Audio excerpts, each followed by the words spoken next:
Good morning again, and thank you for joining us for this digital edition of Coffee and Contracting from the Reston Chamber of Commerce. Today, we're covering FAR case standard timelines and how to best work with NASA and other agencies. My name is Alicia Field, and I'm the Director of Events for the Reston Chamber of Commerce, and I'm so glad that you're joining us this morning. Now, I'd like to thank our annual sponsors. You'll see our strategic sponsors on our screen here, as well as our visionary sponsors and our advocate sponsors. And lastly, I'd like to thank our series sponsor, Leidos, as well as Miller Musmar CPAs. Otherwise, lastly, I'd like to invite you to join our GovCon Council. We meet the fourth Tuesday of every month where we discuss GovCon events, any contracting opportunities coming up, as well as planning our events throughout the year. So our next event, our next meeting is coming up on Tuesday, May 25th at 8 a.m. If you'd like to join us, please email me at aliciaf@restonchamber.org. You'll see my email address right there, and you probably received a few emails from me as well, but I hope that you can join us.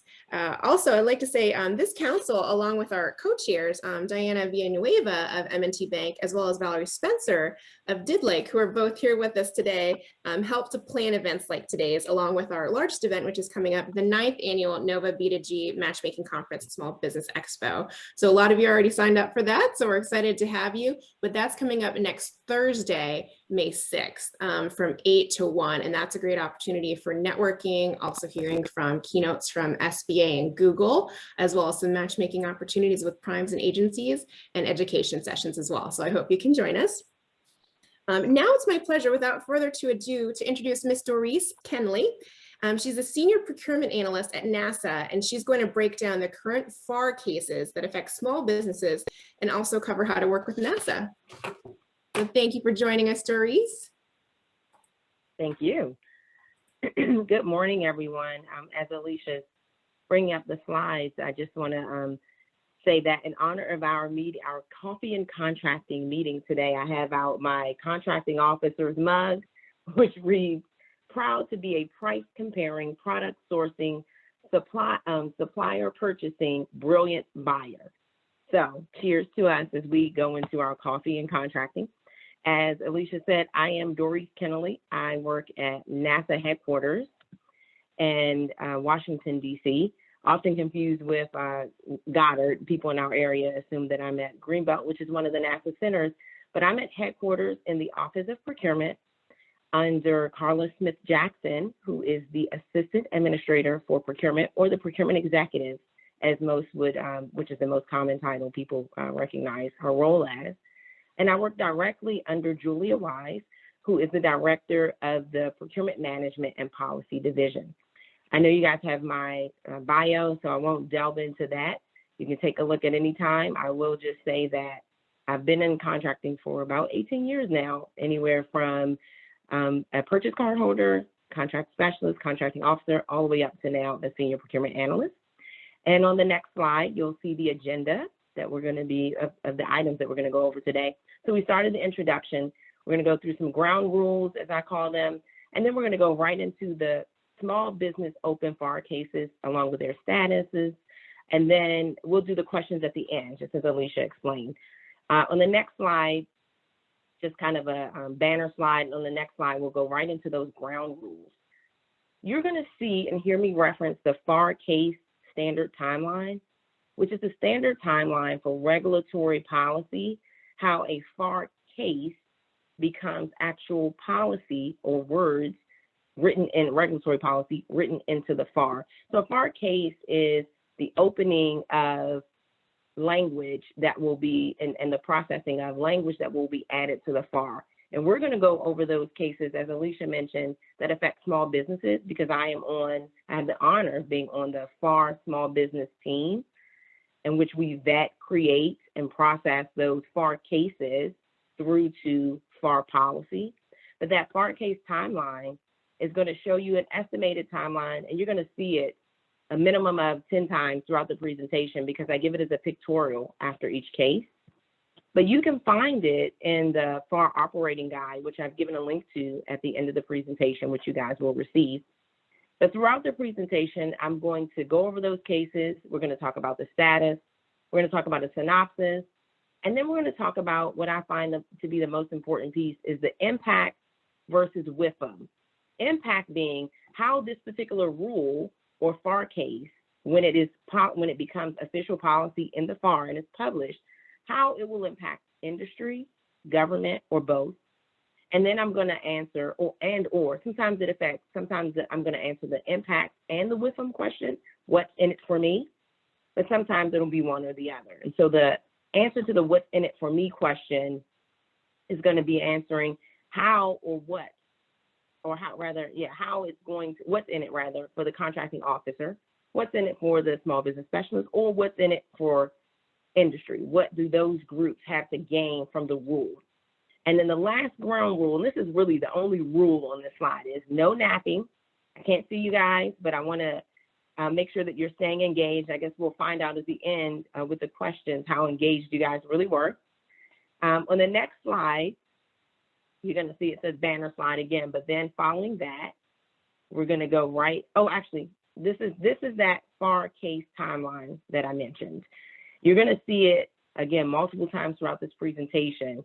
It goes through the process. It shows us a pictorial of the process of how a FAR case, the initiation of it, processes through all the steps of review to becoming policy when it's finally published, the final rule finally published in the FAR. Okay, the next slide is a banner slide. And then, okay, great. Thank you, Alicia. Now this is a list of all the open small business FAR cases. At the end of this presentation on the reference slide, in addition to that link to the FAR operating guide, there's also a link to all of the open FAR cases, not just those that are small business FAR cases, but all of the open FAR cases that are related to all the areas of the FAR. The small business FAR team in large part works cases or policy that will belong in parts 19 and 26. FAR part 19 is our small business program, which I'm sure you guys are all familiar with, and FAR Part 26 is other socioeconomic programs. If you have seen the bio, I'm a former contracting officer, and so very familiar with the FAR. So I speak FAR. I hope you guys do too. I often try to catch myself to make sure I'm giving more details. Like I said, Part 19 is the small business programs, and all of the cases that we work, let me say majority of the cases that the small business FAR team works or processes are related to parts 19 and 26. Occasionally, we will process a case that affects small businesses, but isn't necessarily in part 19 or 26, but that's rare. Majority of the times, it'll be a case that is related to parts 19 or 26 of the FAR. On the next slide, we're gonna jump right into the first case. And I have listed the cases in order of most recent to the oldest, or as we used to call it when I was a contracting officer, the oldest dog, right? So this first case is the re-representation of size and socioeconomic status, and it's called out with that case number 2020-016. We're in the proposed rule status of this case. So at the very beginning of that chart that we just looked at, and we're going to look at it again in a moment, but we're at the very beginning, and it's currently with the FAR team, the group that I told you that I have the privilege of working with, the FAR small business team.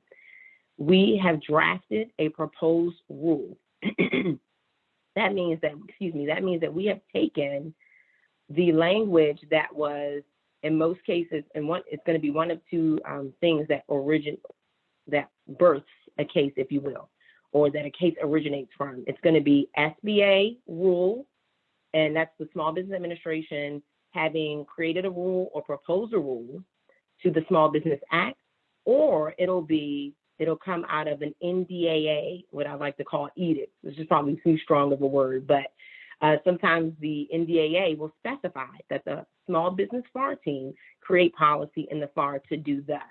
So that's the origin of most cases. And in this case, it was the small business proposed rule. The date and FAR and proposed rule are listed there. The date and proposed rule number, are listed there. But that's what started this case, was a Small Business Act proposed rule. So it's right now with the team to be drafted. And the next step is that it's going to go to the DARC and the CAC for review, the Defense Acquisition Regulation Council, and the Civilian Acquisition Agency Council for review before it processes to the next place. Now, the synopsis of this case is just this. It's pretty simple. It changes the requirement for re-representation of small businesses under multiple award contracts. And so in this case, I find that instead of it being answering an impact question, it answers a WIFM question.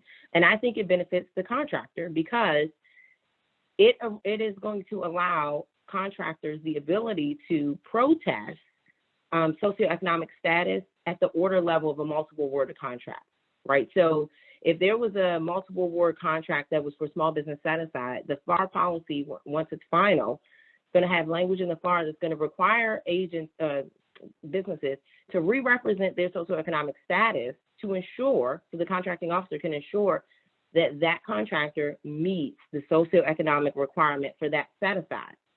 And it gives, as I mentioned earlier, the businesses an opportunity to protest. And because as SBA has shared, the reason for this case was that they had heard from small businesses that contracts were being awarded under set-asides to companies that were no longer the specific socioeconomic status that the set-aside required. So I feel like that's going to be impactful. Oh, and I forgot to, and we can go to the next slide, on the next slide rather, you can see that we are at the very beginning of the process at the manila envelope. That blue box is going to delineate where we are in the process with each case, and you'll see that as we process through. But I wanted to call out that on the standard timeline, it would take 16 months, so over a year, for a case to process through all of these arrows to being published and then becoming a part of the FAR, and thus becoming a part of regulatory policy and the requirement of contractors and government alike to follow. That is a standard timeline. As we know, the world is imperfect, right? So ideally it would take 16 months. Sometimes it takes longer. Sometimes it will take shorter. So just keep in mind that this is the standard. But one thing that we can bet on is that the policy will, in fact, go through each one of these steps. So even though the timeline could be elongated, it will definitely go through each one of these steps. So this case is with the FAR team, the manila envelope at the very beginning. And after we're done proposing, we, the team, are done preparing the proposed rule, it would move to the DART and the CAC for review, as I mentioned earlier. On the next slide, you'll see the second case, which is the certification of women-owned small businesses, and it's also in the proposed rule phase. It's currently with the CAC for review. So it has progressed on past the previous case, and it is now with the CAC for review. And the next step is it will go on to GSA for legal review. This policy is born out of both of those two things that I mentioned earlier. You'll see there that the NDAA of 2015 had specific language that this language become a part of the FAR and become a FAR case, later to become FAR actual policy and language. And the Small Business Act already published a rule on it. Okay, so this case bore out of both of those two things that I mentioned. And this case is allowing for WASB, women-owned small businesses, and EdWASB, economically disadvantaged women-owned small businesses, to have a formal certification program detailed in the FAR with associated requirements. As it stands currently, women-owned small businesses and EdWASBs have the ability to self-certify. When this policy becomes law, if you will, or becomes a part of the FAR, women-owned small businesses will have to go through SBA, or they'll have to go through an SBA designated vendor to become an officially certified women-owned small business. And there are a few other requirements associated with that, but one of the biggest impacts here is that self-certifying took a little bit less time, I believe. I think now with SBA certifying and or their certified vendors, it may take a little more time, but also another benefit is that it's a formal certification program, and the status will not be just displayed in the Small Business Women-Owned Repository. It'll be in DSBS, the Dynamic Small Business Search System, and also SAM.gov. So this, I believe, like I said, is impactful in formalizing the certification requirement and program of women-owned small business and WASB as well. On the next slide, you'll see where the third case, oh, I'm sorry, before we move on too fast to the third case, I just wanted to show you guys a picture of where this case is. Again, looking at that blue square, it is currently with the dark and the cat for review. Oh, also, I didn't mention earlier, along with this standard timeline, like I said, it could take, or standard time will be 16 months. You'll see that each phase of the process also denotes a period of time for that particular phase of the process. Again, that's standard. It could exceed that time or it could be shortened, but it's with the dark and the CAC. And actually, as I mentioned earlier, it's with the CAC for review. So it's gone through the dark. And the next step will be, it'll go for GSA review. Those blue arrows represent the proposed rule status, meaning that the rule is still in proposed format. It does not change until final rule until after you get down to the red arrows, and that is also after the rule has been, the proposed rule has been published. At the time of publishing of the rule, it is open for public comment. So this is the great thing about the regulatory policy making process. Even though it's long, it is inclusive. So the questions that come into the small business FAR team, we have to respond to all of them. We even have received some questions that just say, I do not like this rule. Is the government trying to ruin small businesses? You know, we get those type of questions. And I mention that because we have to respond to them all. So just be aware that there is space in this process for the public to comment, small business to comment and have their voices heard, but also be responded to. And so you'll see the third case on our next slide, which is this 2020-012, which is the scope of review of procurement center representatives. Excuse me, this case was also bore out of an SBA rule and the NDAA. This one has moved a little bit further along in the process, in that it is with OFPP for review. And the next step is that it will go to OIRA, which is the Office of Information Regulatory Affairs, an office within OMB, the Office of Management and Budget, for review and clearance. So it's moved on a little further, and you'll see that when you'll see that in a moment. This one, like I said, implements an NDAA, some information instruction in NDAA, and also an SBA proposed rule.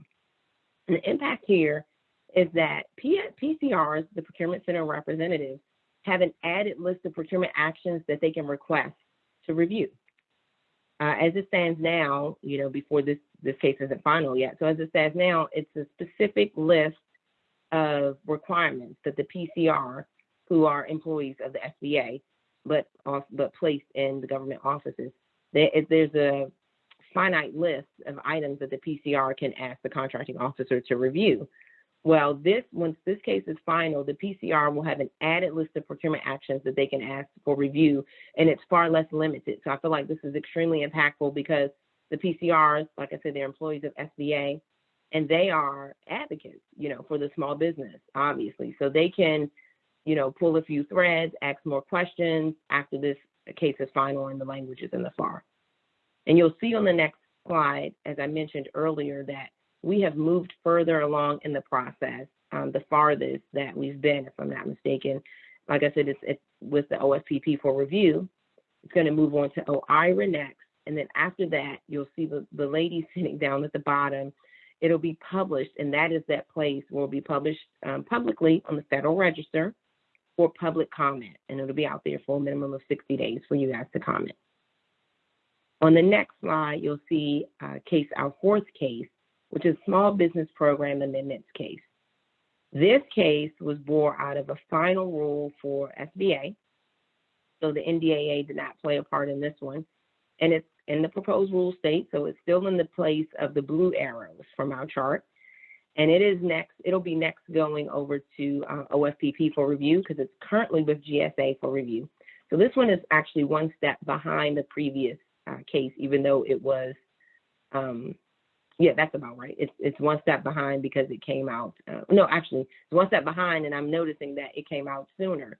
But like I said, it's not ideal how the case is processed through the process. But one thing is for certain, it will process through all the steps of the process. In this case, I find it to be impactful, and it answers the what's in it for me question because it provided a lot of clarity across all the small business programs. And one of them I like to call out is the grounds for size status protest and the grounds for protest of socioeconomic status. So in addition to clarifying those two things, it clarified many things across all the small business programs. So cleaning up ambiguity, questions that SBA had received, cleaning up some actual language changes that had happened across the small business programs over the years. So I find this impactful because anytime there's clarity brought to the FAR, it's helpful for all parties involved, government and industry alike. On the next slide, we're going to see again that chart, our standard timeline chart, and we see that this one is, like I said, behind that other case, even though it's older than the case number 3. It's behind it, and it's with the GSA for legal review. So on the next slide, you'll see our 5th case. And I also forgot to mention too, we have 11, the small business FAR team has 11 open FAR cases. That is not a typical docket load for all of the FAR teams. The small business team, and I've been on 2 FAR teams since I've been with NASA. Small business team is by far the busiest of not just those 2 that I've been on, but amongst all the FAR teams. So this is atypical for a FAR team to have 11 cases. It's just that SBA is very active. And as I mentioned earlier, SBA changing their rule oftentimes more times than not, initiates a change to the FAR in parts 19 and 26. So this 2019-007 update of the Hub Zone program is also in the proposed rule state.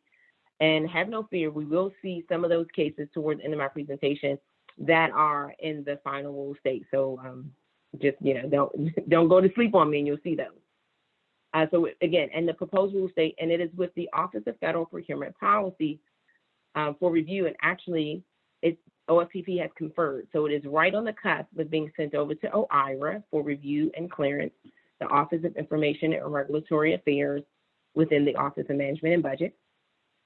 And this is another one that bore out of a Small Business Administration FAR rule. And it provided information on the use of DSBS, the Dynamic Small Business Search Engine owned by SBA. And it removed, this is another one of those cases that gave some clarity because it removed some unnecessary words and phrases and provided consistency within the subpart, within the Hub Zone subpart of the FAR. So like I mentioned before, especially as a former contracting officer, I really appreciate these cases that go back and do a bit of a scavenger or cleanup, if you will, of the respective FAR areas to make sure that it's clear and taking out as much ambiguity as it can. Because if any of you have read the FAR, and I'm sure you have, as government contractors, you know that it can be a little bit of ambiguity in there. So I can appreciate when we have cases that while it is introducing some new policy, takes an opportunity to provide clarity and a bit of a cleanup. So again, this is that is what we're doing here with this Hub Zone policy. And you'll see on the next slide, once again, our famous chart. You guys are gonna know this chart by heart at the end of the presentation. It's with the OFPP, which we've seen with case 3, I believe it was. It's with the Office of Federal Procurement Policy for review, and it will process on to OIRA for review and clearance after that. And then as I mentioned before, it'll go right on down to being published, and that is the place at the young lady, when it's published, when the proposed rule is published, that is the place where you guys get to chime in and be a part of the rulemaking process and answer questions, ask questions that will be answered by the small business team in this case. But all of the policy to the FAR, not just the small business policy, all of the FAR teams are tasked with the same, their policy in cases going through the same process. And I say that to mention that, to confirm that they will also have to, all those FAR questions, all those case questions have to be answered. So on our next slide, we're going on to case 6 and we're moving along. Good faith and small business subcontracting. Now, here we go. We finally reach a case, guys, halfway through, where we see a case status of final rule. So it's in the final rule phase, meaning that it's amongst those red arrows. Doesn't mean that it's final published. I do have one on this list that is one on our docket, if you will, that's very close to publishing, but it's not this one. But the final rule status indicates that it is in the red arrow zone of our chart. It's with OFPP for review. So I'd like to take an opportunity here to mention that those reviews that happen in the blue arrow zone or the proposed rule status of the process, each of those review steps are also mirrored on the final rule status of the process.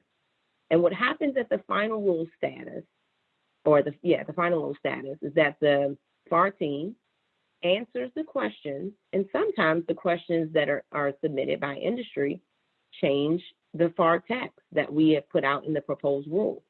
So during the final rule state, we take an opportunity to A, answer the questions, and B, make any changes to that text, the proposed FAR text, that are a result of those questions. And that's why the process, and that's why the case review process in effect starts over again, because there's another need to, a new need to review, if you will. Now, this particular case bore out of the NDAA. So this one is, actually the SBA didn't even do a case. The NDAA 2017 opened up this case for us. And what it does is, it's very impactful, as I've noted here, and with the underline of impact, is that contractors have more information to assist them in complying with that requirement to make a good faith effort in meeting their subcontracting goals. So I thought this was impactful and helpful because it's given more clarity and given more, of course, the list could not be mutually inclusive because there's so many ways, so many examples we could give for making a good faith effort, but it does extend actually not extend, it adds language saying what in fact a good faith effort looks like.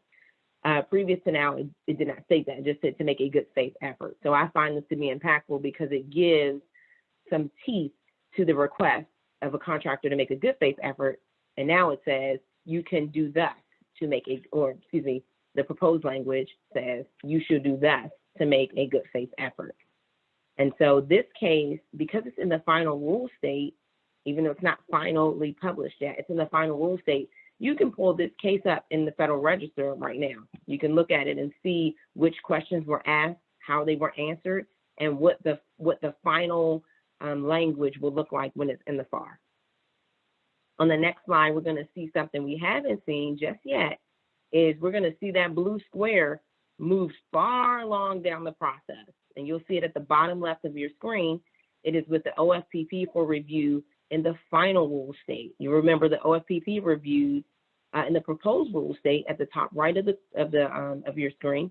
But now, because we're in the final rule state, the rule was published, we received comments, the team has answered, and now it has progressed through all those other steps post the publishing of the proposed rule, and it is all the way down with OFPP for review, and only 2 steps away from the lady at the computer toward the center of your screen, which represents the FAR Secretariat publishing the actual rule, meaning that the language that was once just a case will be added to the FAR. So we're just 2 steps away in a short, how many weeks is, in a short 10 weeks away, ideally, or standard.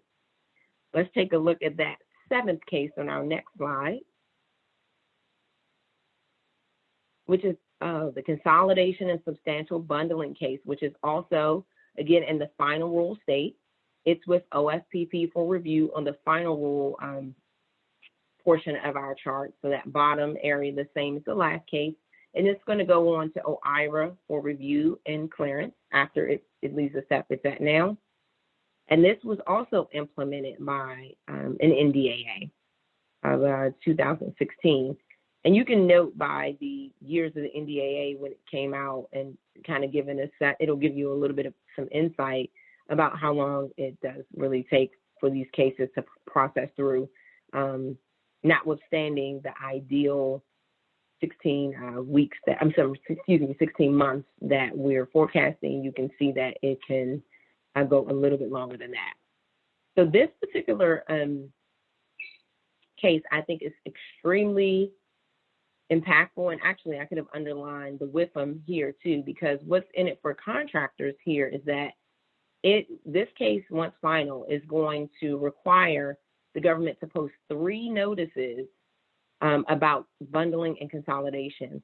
And what I love about that is it gives industry an opportunity, 3 opportunities, to see when a requirement is going to be consolidated or bundled, which gives them an opportunity to prepare, shift gears, pivot, and team with a contractor, or be a create a business relationship so that you can be a subcontractor, because you'll have the knowledge as early as the acquisition plan phase of a procurement that a requirement will be substantially bundled, because the 3 notices are, and they're listed on your screen here. The government's going to have to list the rationale for bundle requirements, and that's already in the FAR. But the two new requirements are a notice of the acquisition plan that involves a substantial bundling.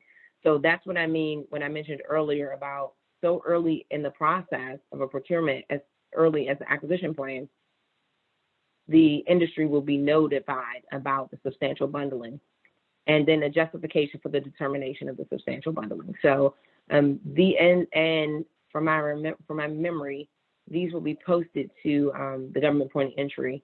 So it'll be on the World Wide Web and publicly, readily available for contractors to see and be able to make decisions and business plans about potentially being able to be a player, or, in some cases, I know protest, but I don't encourage that at all.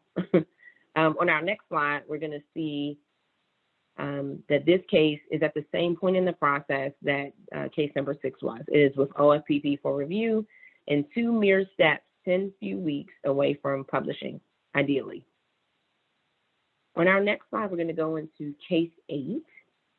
Okay, so this is a good example of a situation that's not ideal, if you will. This is credit for lower tier small business contracting. It's in the final rule state because the proposed rule was posted, and the team did receive comment, but this case is on hold pending some changes from SBA.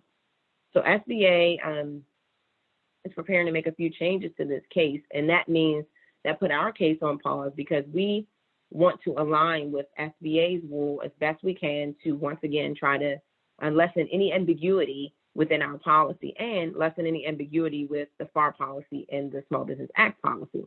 So our case is on hold pending SBA's changes so that we can make the conforming changes to our case. But this case, or as it is now, although it's on hold, so this may change, as it is now, this case would allow prime contractors to receive credit toward goals for their subcontracting at lower tier, at an infinite amount of lower tier.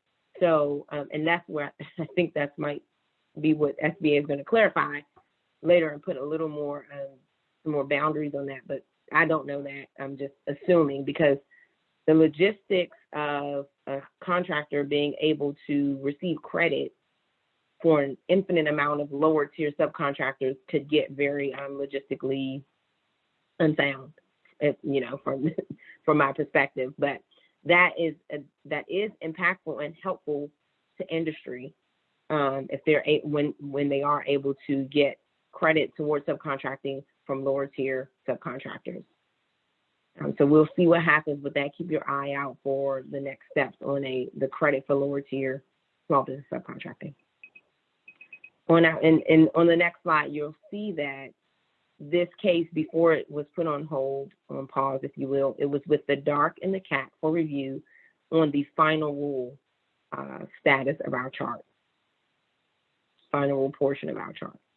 So we're on case 9 now, on the next slide, and it's our policy on joint ventures case. This case is in the final rule state, so it's also in the red arrow portion of our chart, and it is with the DARC for review. And the next steps is that it'll go to GSA for review. This one implements changes that SBA has already implemented in their final rule that's already published. And it provides industry with a new way to compete for small business socioeconomic set asides using joint ventures. And it also allows joint ventures to get, if two companies come together, they can benefit from the past performance of one of the parties to the joint venture. Doesn't have to be both. Both parties doesn't have to have the past performance that's specific to the requirement. If they form a joint venture, this new policy is going to allow the past performance of both to be considered. So I think that's extremely impactful. And again, I could have underlined the Whipham question here too, because what's in it for industry is they get to take advantage of the past performance of their joint venture partner. And it also specifies that an 8A joint venture does not have to be an 8A. The 8A joint venture does not have to be in the 8A program. And you'll see more on that. Actually, this is another case that you can pull up. All of the cases that are in the final rule state, you can pull up in the Federal Register and actually see the proposed FAR language. And I use the term proposed because it's not final in the FAR yet, but at this point in the process, the language that's posted there, you'll see is the language that is going to be likely posted in. Oh, I'm sorry. Actually, I'll take that back. When you look up this case in the Federal Register now, what you will see is the proposed rule. And you'll be able to see the questions. You won't yet be able to see those answers that we, the team, have provided. And on the next slide, you're going to see just that blue square again in our favorite chart, the FAR case standard timeline. You'll see, as I mentioned, it is with the dark and the CAC for review. And so it's a little bit, it's in the same place as our case for lower tier that was put on hold. This one isn't on hold, but it's in that same place with the dark and the CAC for review. On the next slide, you're going to see our 10th case, and I hope you're still hanging in there with me. In learning a few things and finding interest in my world of policy, I was sharing with Alicia and Sharita, as a person that's been in procurement for my whole career, that I am a bit of a nerd. So I'm excited about the policy, and I fan out about being able to participate and contribute to a regulatory document, the Federal Acquisition Regulation, that controls the procurement landscape. And so as a former contracting officer, and I came up first, as a purchase card user and then a contract specialist, it's exciting now to be able to contribute to the document that governs all those processes. And I looked up to that document, to my source. It was my source as a CO. And now to think I am writing language and contributing to the policy that's within it. So now this is I'm excited to at least say this about this case. It's in the final rule state, and it is with the FAR Secretariat. It is with the lady sitting at the computer at the last phase of the process. So it is on the very brink of publishing.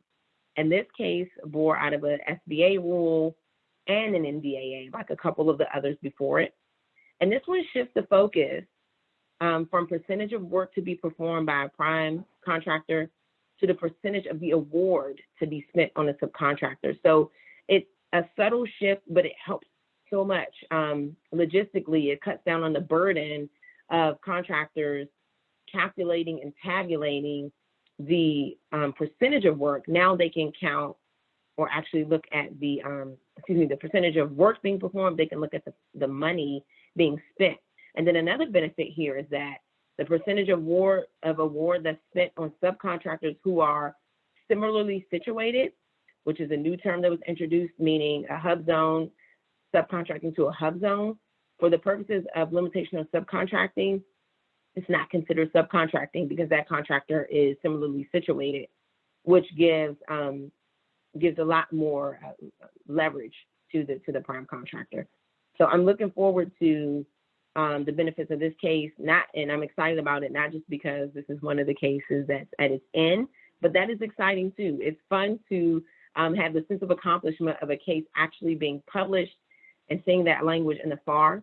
As a former CO, the award of the contract would come far more frequently than the actual finishing and publishing of policy. So it's exciting, and it'll be, I have to do something celebratory to celebrate the actual publishing of this case, because I came onto the team at almost the beginning of this case, and that was pretty good. And that was not even 2 years ago. So this one is tracking a little closer to that 16-month time frame. On the next slide, you'll be able to see that blue block at the last block with the lady at the computer, the FAR Secretariat. So I'm extremely excited about that one. And this is our last case coming up on the next slide. This is case 11, and it's the applicability of small business regulations outside of the continental U.S. It is also in the final rule state. It's with the Office of Federal Procurement Policy for review, and then we'll go to OIRA next. But you will notice from the date, 2016-002, that this one is only a little bit older than, I'm being wildly sarcastic, it's far more than a little bit, but only a little bit longer than the 16 months that's forecasted. But a great example of the point I made earlier, that that's a standard timeline. It's not exact, right? So it's a rubric, but as I mentioned earlier, and I'm saying again, even though that timeline may move, the process doesn't change, so we can hang our hat on that. But this policy will, it won't be a requirement. So I feel like the what's in it question here, the answer to that is it's something in it for the government, because it's not a requirement, but it will allow agencies to receive credit towards small business goals for work contracted outside of the United States. And this is one of those cases that began to affect areas outside of just parts 19 and 26. It also leaned in or brushed up against part 24, I believe it is, about treaties.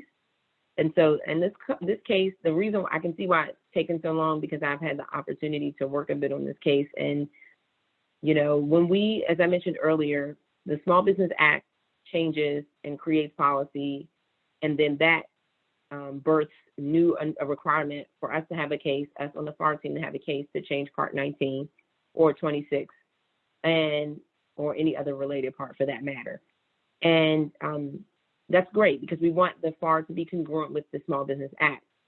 This is a good example of when the FAR, the Small Business Act and the FAR, you have to work a little more to make sure that they're congruent, in the sense that the Small Business Act really hones in on part 19 and 26, and they don't have to consider, SBA doesn't have to consider the other parts of the FAR, whereas the rest of the government and procurement have 53 parts of the FAR to consider when they're writing policy. And as such, when we do that, we have to make sure that when we change something in 19 or 26, that it is still congruent with the other parts. And so, like I mentioned earlier, I think it's part 24 or 25 that talks about treaties.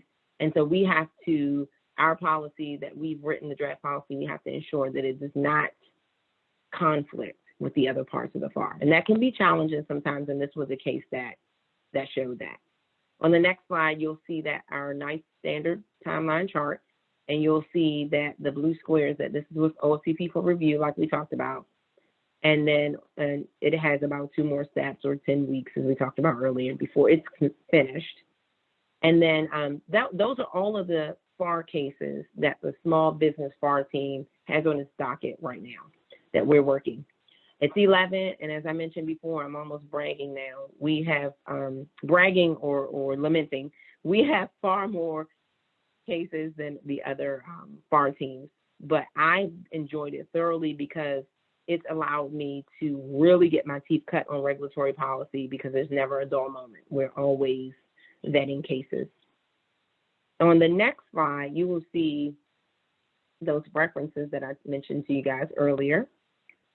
It's a link to the FAR operating guide, which includes the chart that we've seen several times. I know you guys know by heart now, but it also includes all of the details of the policy, of the process, that we just walked through. And then the second link of the open FAR cases, it will give you a list and a synopsis and a positioning, if you will, status of each open FAR case. Now, it won't answer the WIFM question or the impact question for you, but it will give you some information similar to what we walked through today. So I want to thank you guys for your time, and I'm going to say, hopefully I had your attention, and I will look forward to your questions when we get to that point in our presentation. Thank you guys so much. Great, thank you, Doris. That was awesome information. I know you certainly had my attention. So thank you so much for that. And again, I will wait until the end to address some questions, but thank you so much for your time and that great information. Now I'd like to go ahead and absolutely. So now I'd go ahead and like to introduce our next speaker, the Associate Director of Small Business Programs at Leidos, Ms. Sharita Gaither, who is also the co-chair of our B2G event coming up. So we're very excited to have Ms. Sharita with us to kind of talk about how to work with Leidos and also how to prepare for your matchmaking sessions. Sharita, please go ahead. Thank you. Let's see. Yep, start. My slides, your slides back up for you. Here we go. There we go. First of all, good morning, everybody, and thank you, Alicia, and thank you, Doris. I know for a lot of us, once we see something in the NDAA, we think it's a done deal. So it's really great to better understand the process and to know that 4 years later, some things can still be being worked on. So it's really great to understand the process and where they are. But I'm going to speak today a little bit about maximizing your matchmaking meetings. It's going to be a short, sweet, and to the point. I have 8 slides. And I'll be happy to take any questions at the end. So next slide. A little bit about Leidos. Leidos actually is headquartered locally here in Reston. We are a systems integrator and engineering company. We have approximately 39,000 employees and revenues of about just over $12 billion. And there are 4 business units that we primarily work through. They are civil, defense, health, and intelligence. Next. So for the agenda today, I'm going to talk briefly about how to strategically plan for your one-on-one meetings, meeting do's, meeting don'ts, business cards, which most people probably have forgotten about to some extent in this virtual world, what you should be asking for, and then what primes and agencies look for. And lastly, we'll speak to any questions you might have. So one word for today, I want you to keep in mind as you prepare for your meetings is intentionality. I think the most important thing you can do is to understand what it is you're looking for in your meetings and what you want to get out of the meeting. So the first step that I would suggest is to determine your goals.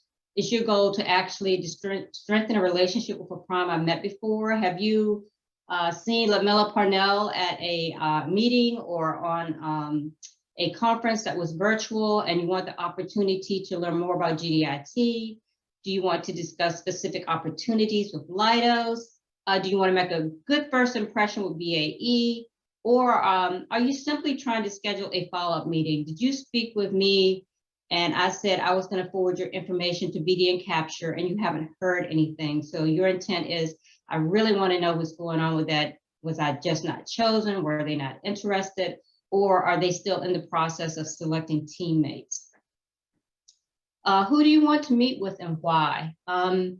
There are going to be quite a few primes and agencies that will be participating in our conference. So who consistently buys what you have to sell? And who has a current need for your product and service? Leidos actually utilizes companies that provide services or solutions, but we also buy products. So we buy products that are specific to some of the solutions that we provide to customers. So find out from the person you're talking to, are they specifically looking for solutions? Can you sell a product to them, or is there an opportunity for both? And then what is the criteria for who they do business with? There's some companies that might not want to do business with companies that are startups, or if you don't have all of your infrastructure in place. Some companies are commercial and they move over into the federal sector, but they have very niche products that are very successful in the commercial market that they can actually then transition to federal. And then Meet with many, but focus on a few. Everybody likes to meet with as many primes and agencies as they can, but go back to the earlier questions. Who really buys the product or services that you have? And know the types of products and services that the companies you are meeting with buy. Next slide. Thank you. Do's and don'ts. So be positive. Prepare for your meeting like you would an in-person meeting. Today, even though you can see me on camera, a lot of the meetings, even though they're virtual, we may or may not be seen on camera. So we all have to kind of use our pleasant work with me voice. Prepare your intro ahead of time. Listen more than you talk. This is really important. When you're meeting one-on-one with primes and agencies, once a person becomes comfortable with you, it can become very conversational. In that conversation, you might hear hints or tips about what they're looking for or what their pain points are. So listen, because those might be areas you might want to address, or while you might be there to talk about an opportunity in one agency, they might mention that they're actually looking at a particular opportunity in another agency. So make sure you're listening more than you talk in these meetings. Be prepared to speak about yourself and your company. Always include what your company does, the kind of experience you have, and then provide some examples. Past performance is particularly important to primes. So if you can give some really clear, succinct examples of your past performance, that is very helpful to the prime or agency that's listening to your pitch. Mention your company name at least 3 times. I can tell you, based on my prior meetings at the B2G conference, there are a couple of companies that I remember. One of them is About Web. And the reason I remember that is they mention their company names, but then they also follow up after the meeting. So even if you don't mention your company names that day 3 times, but I do strongly suggest trying to do that. Make sure when you call or when you follow up, even though you introduce yourself personally, you mention your company name, and then very succinctly tell people what your business serves. Make sure you audit your online presence. No one wants to actually go online today. We are on LinkedIn, people are on Instagram. So there are all kinds of social media resources. Make sure that your online presence is very positive. And then for LinkedIn, you should share your recent projects, awards, and recommendations. Have a soft copy of your up-to-date capability statement. For capability statements, my biggest suggestion would be monitor the size of your capability statements. Most of us, particularly small business offices, we actually have a limited size capacity for our mailboxes. So if we get huge capability statements, a lot of times they will actually make it so that we cannot receive or send email after we get a certain number of them. And the easiest way, if we continue to get them, is, okay, that's 20 megabytes. I'm going to just delete that or push that to the side. If you can keep your capability statement to 1 megabyte or under, that's very helpful to the persons who are receiving your capability statements. And ask the agency or prime how they prefer to keep in contact. So some persons like to keep in contact via email. Some people like for you to pick up the phone and call them. And of course, we all are hopeful that we'll be able to have some face-to-face meetings, maybe 3rd quarter, late 4th quarter, but hopefully sometime this year. And of course, complete your database profile. So if a company or agency asks you to go to their website and to complete a profile, please do that, because there might not be an opportunity today, but for most companies, we get requests from our business units, and we cannot for the life of us remember that wonderful company we met 4 months ago, 5 months ago. But if your information is in our database, when we type in capabilities, your company should come up. So please make sure you not only complete it, but you can keep it up to date. If you actually get some certifications, or if you become HubZone certified, if you have team and partners that you can bring to the table, just make sure your profile is updated with any new information. And then the most important advice I can give you is to follow up. Again, if we have indicated that we are going to send your information forward to BD or capture, or if you want to set up a follow-up meeting and you haven't heard anything back, just follow up and keep in contact. So particularly if we actually ask you for information, if we send you a request for proposal and you cannot respond, actually let us know that you cannot respond or this is not in your wheelhouse, but you would look forward to potentially working on other projects, but definitely follow up. Next slide. Excuse me. The don'ts. Attend meeting without proper preparation. And if you look at the young lady in the photo, some days that's how I feel, because all of us are probably getting a little tired of Zoom meetings. It's like, if I have to attend another Zoom meeting, but they're very helpful and beneficial. Don't bring low energy. Don't ask what the prime does. Before you go to your meeting, at least know what they do, or at least the areas that they focus in and what you can bring to the table to support them, or better yet, how you can complement what they do as a company. And this is a question I get asked a lot. So there are many instances when Leidos will win an award and it will be announced in media. And the next day I will get quite a few phone calls going, I just noticed that you guys won Engine. Is that an opportunity for me to be on the team? Well, the team actually was formed during the proposal process. So it's very difficult immediately after a win for a Leidos or any other prime to bring on new subcontractors. First of all, we owe some loyalty to the persons who work with us to actually write the proposal, to stay up nights working on proposals, to bring information or intel from agencies. So if you see something, please don't immediately ask to be on a team. Now, having said that, what I would advise is waiting about 12 to 18 months out. So I'm not saying never. I'm simply saying I advise waiting about 12 to 18 months out, because as wonderful as that team is, there are things that happen. There might be team members who cannot perform for whatever reason, or there might be areas where we decide maybe we do need a new subcontract in this particular area. So wait about 12 to 18 months out and then reach out again, and we can actually submit your information to the program manager to see if at that point they are contemplating or interested in bringing on new team members. Next slide. So what about my business cards virtually? So for right now, we're just going to go to but in the meanwhile, because right now, most of us still aren't necessarily meeting face to face, but I do understand that that's starting to happen. So this is a good time period before things fully open up. What do you want your business card to look like? What do you want it to state? Make sure as much information as you can put on the card, you put on there, utilize the front and the back, and something that will make your card memorable. So that will be very helpful. And then create a good capability statement. Capability statements are required for many government agencies and primes.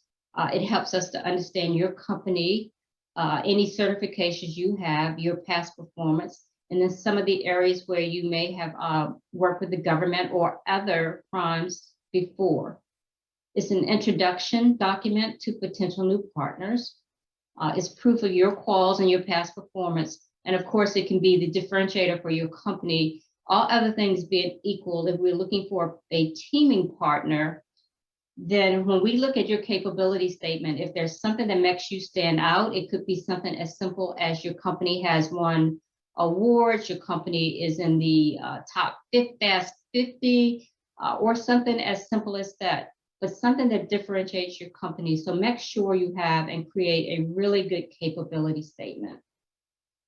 As I said earlier, please just be cognizant of the size of your online, your soft copy capability statements. They should be only 1 or 2 pages.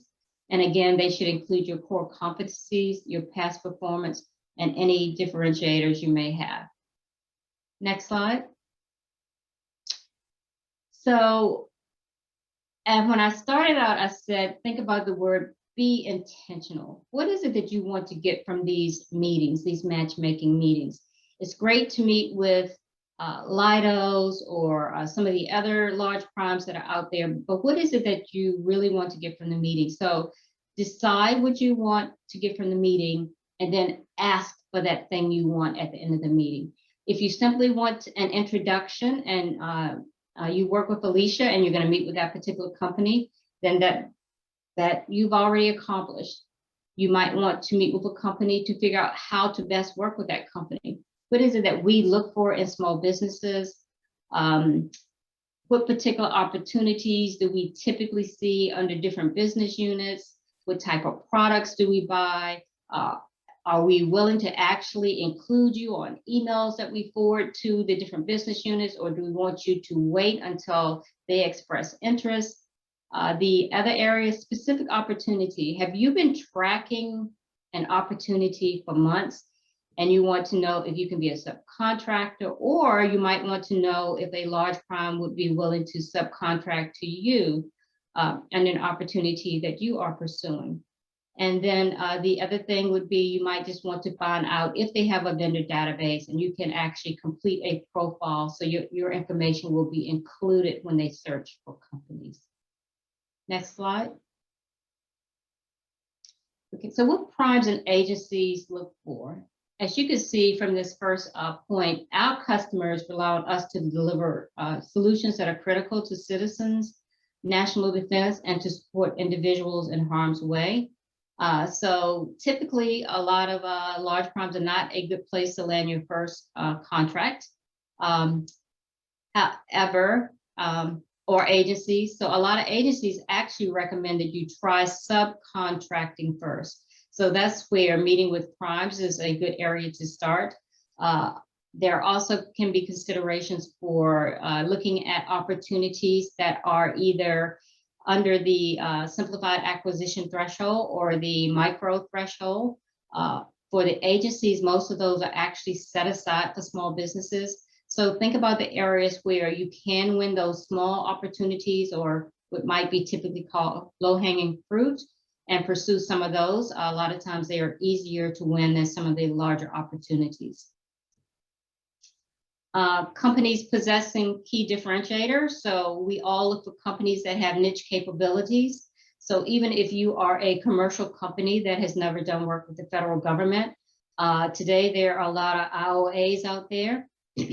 So there are opportunities that if you have something that's really unique, or you developed an app that's very unique, those are situations where it might be easier to subcontract or work with an agency. Again, if you can bring a niche capability or some type of unique qualification or certification to the table.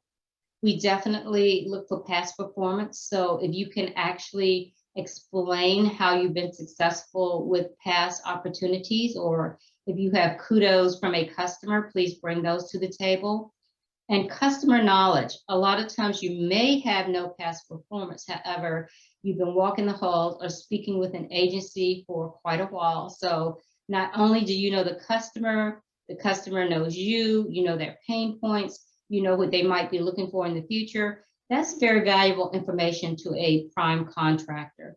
So sometimes that can be just as important as past performance. And last but not least, in this particular area, competitive pricing. We need everybody to be competitive. It helps us.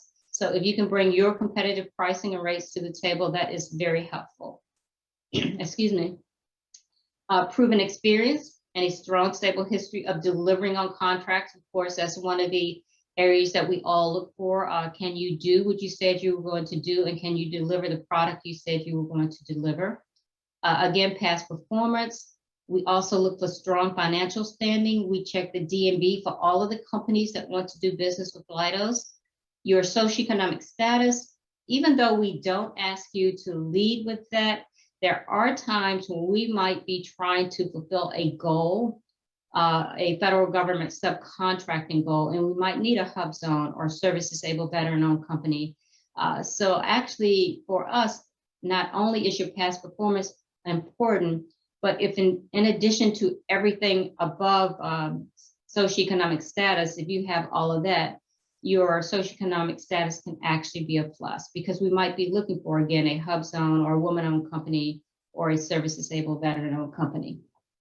And security clearances, one of the areas that most primes have a hard time, or it's harder for us to find qualified companies, is that companies might have everything we're looking for, but they're not cleared. So we can't work with them. And as you guys may or may not know, one of the new criteria under the Department of Defense will be the cybersecurity maturity certification model. So companies will have to adhere to certain cybersecurity rules that follow. I think there are 7 paths, but if you join our conference next week, you'll hear a lot more about that from a person who's much more of an expert than I am. But that's another area that you might want to look at. But having a security clearance for all agency large primes, particularly those who work in intel and defense, is very important. Next slide. Last but not least, people typically do business with people they know, like, and trust. So develop those relationships, reach out to us. A lot of our large primes have very small business offices, so we might take a while to get back with you, but be patient with us and be pleasantly persistent with us, and I think you will find yourself being quite successful. Thank you very much. Wonderful. Thank you so much for that awesome information, Sharita. Always very good tips that I know will be extremely helpful for our attendees here today. So moving on to questions, we do have a couple of questions here. I believe the first one came in during Doris's presentation, but perhaps both of you can answer it. The question is, what is the definition of lower tier? I'll take it. So a lower tier subcontractor is meaning a subcontractor to the subcontractor. And so on that case, even though it's on pause right now, contractors could get, prime contractors would be able to get credit for lower tier down to the infinite tier. So the subcontractor to the subcontractor to the subcontractor.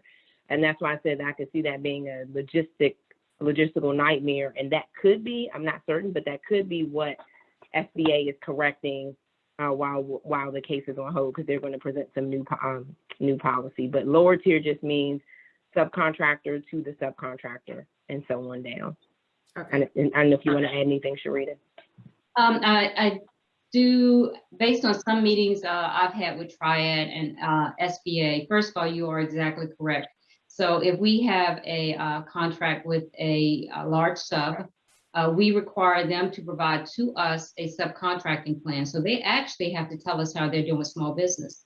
But whoever they're subcontracting to, then that person, if they subcontract, we can get credit. If they subcontract, so she's right, it could become a logistical nightmare. But I do believe one of the things they are considering in terms of a potential change is that companies will have to decide. Either you will have to be consistent in that you are not going to count lower tier subcontracting, or you're going to count lower tier subcontracting. But whatever path you decide to take, you must be consistent. So it's one of those decisions that, if that is indeed the case, if that's what they allow, companies will have to think long and hard about, because it will be a situation where, you know, it's a decision that could greatly impact you. Okay, very good. Thank you. Thank you. And this next one is for Sharita. Are you aware of what the goals for primes are to subcontract with Ability One service providers? I occasionally see Ability One requirements, but there are typically no actual goals. I really don't see them a lot. So I would encourage anybody who is interested in that to continue to work with SBA to actually potentially in the future make that an additional category that's a requirement. And quickly add to that, I don't know if there's any opportunity because of the service disabled veteran-owned category, and then I don't know if there's any potential for those two categories to work together, but I would encourage working with SBA to include companies with disabilities as a required goal category.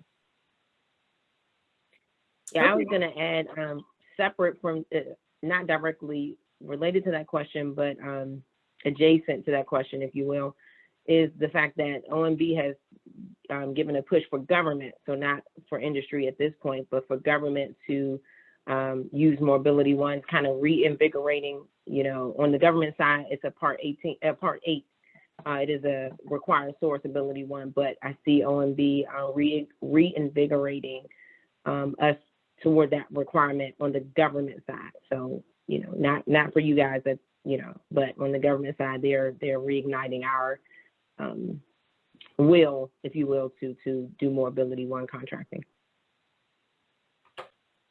Okay, great, thank you. And actually, I think that there were such robust presentations with such great information that there are actually no more questions. But again, I wanted to let everyone know that this is being recorded. So we will send out the recording of this for you to reference again, because I'm sure you are taking notes, but we'll also be able to provide the slides as well, so you can reference them moving forward, and especially for your matchmaking meetings. So that being said, I just wanted to thank you both again. Thank you, Doris, so much for your time. Thank you, Sharita, for your time here today and helping everyone to prepare, and for your help with the B2G conference in general. So thank you all so much, and thank you all in the audience for joining us, and hope that everyone has a pleasant day. Thank you. Thank you. Bye. Thank you.